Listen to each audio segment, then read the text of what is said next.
24వ తారీఖు రోజు ఒక దొంగతనం జరిగింది అని మా కేసు ఇవ్వడం జరిగింది.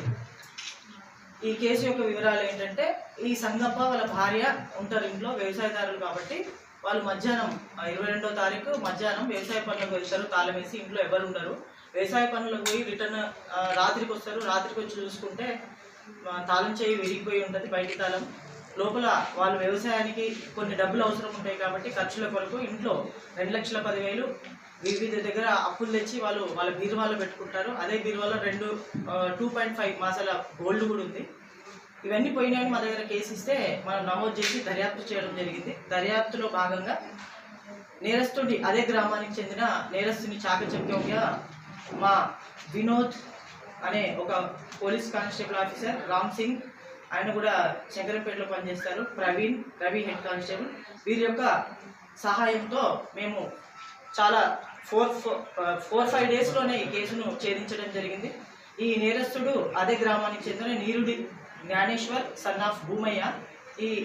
ఈ నేరస్తుడు ఎక్కడ పనిచేస్తాడంటే విఆర్ఏగా మన చర్యాల సిద్దిపేటలో పనిచేస్తాడు. విఆర్ఏగా గత 2000 4-5 ఇయర్స్ నుంచి అక్కడే పనిచేస్తున్నాడు.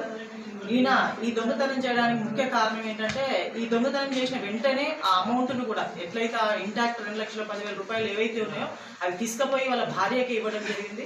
భార్యకి ఏమని చెప్పిండంటే, ఎలా వచ్చినాయని వాళ్ళ భార్య ప్రశ్నిస్తే, నేను ఆన్లైన్ గేమ్ ఆడినా ఆ డబ్బులు వచ్చినాయని చెప్పింది. కాబట్టి భార్య కూడా ఎంత ప్రశ్నించినా భార్య కూడా అదేవిధంగా ఆ విషయాన్ని చెప్పిండు. ఈయన ఈ నేరం చేయడానికి ముఖ్య కారణం ఆన్లైన్ గేమ్కి అడిక్ట్ అవ్వడం, వాళ్ళ ఇంట్లో ఎవరు పట్టించుకోకపోవడం వల్ల ఇలాంటి నేరస్తుడిగా మారినాడు. ఈ అమౌంట్ని మొత్తం మేము రికవరీ చేసినాం. ఈ రికవరీ చేసిన అమౌంట్ని వెంటనే కోర్టులో డిపాజిట్ చేసి ఎవరైతే విక్టిమ్ బాధితులు ఉన్నారో వాళ్ళకి ఈ అమౌంట్ని తిరిగి ఇవ్వడం జరుగుతుంది. ఈ నేరస్తుని కూడా జ్యుడిషియల్ కస్టడీ ఈరోజు పంపడం జరుగుతుంది.